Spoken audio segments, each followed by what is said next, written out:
With all the efforts and actually మన దగ్గర ఉన్న మెకానిజం కానీ, మన దగ్గర ఉన్న స్ట్రక్చర్డ్ ప్రోగ్రామ్ కానీ, మన దగ్గర ఉన్న ఏదైతే మెథడ్స్ మనం వాడి ఇక్కడ చాలా ఎక్కువ ర్యాంక్స్ ఇస్తున్నాము. పాస్ట్ 5 years నుంచి మన ర్యాంక్స్ చాలా పెరుగుతూ వచ్చినాయి, ఎక్స్పోనెన్షియల్గా పెరుగుతూ వచ్చినాయి.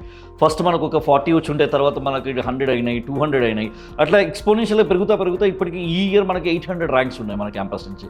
సో పాస్ట్ 5 years నుంచి చూసుకుంటే మనం ఇండియా వైడ్గా క్యాంపస్ ఆల్ స్టాండర్డ్స్లో క్యాంపస్ క్లాసెస్ దగ్గర నుంచి క్యాంపస్ ఎన్విరాన్మెంట్, మనం ఇక్కడ పెట్టే ఎగ్జామ్స్, పిల్లలకు మనం ఇచ్చే మోటివేషన్, పిల్లలకు మనం ఇచ్చే మెంటర్షిప్, అట్లాగే స్టూడెంట్స్కి వచ్చే రిజల్ట్, వీటన్నిటిని బేస్ చేసుకుని మనకి ఎప్పుడు ప్రతి ఇయర్ ఒక అవార్డు ఉంటుంది, ఇండియాలో best centre award. Past 5 years నుంచి ఆ అవార్డు హైదరాబాద్ భాటియాకే వస్తుంది. నెక్స్ట్ కాన్సిక్యూటివ్ ఇయర్స్లో కూడా హైదరాబాద్ భాటియాకే వచ్చేటట్టుగానే మా శ్రమ ఉంటుంది. ఇప్పటి వరకు 5 years కాన్సిక్యూటివ్గా ఒకటే సెంటర్ అవార్డు వచ్చిన పరిస్థితి ఇప్పటివరకు ఇండియాలో లేదు. 1996 నుంచి ఒకటే సెంటర్ అవార్డుని కీపప్ చేసుకుంటూ రావటం. ఎందుకంటే మేము ఎప్పటికప్పుడు అప్డేట్ అవుతూ ఉంటాం. ఈ ఇయర్ కన్నా నెక్స్ట్ ఇయర్కి 100% మా స్టూడెంట్స్కి ఏదో ఒక పాయింట్లో మేము ఎక్స్ట్రానే ఇస్తూ వస్తాం, ఏదైనా బెస్ట్ మెథడ్స్ ఫాలో అవుతూనే వస్తాం.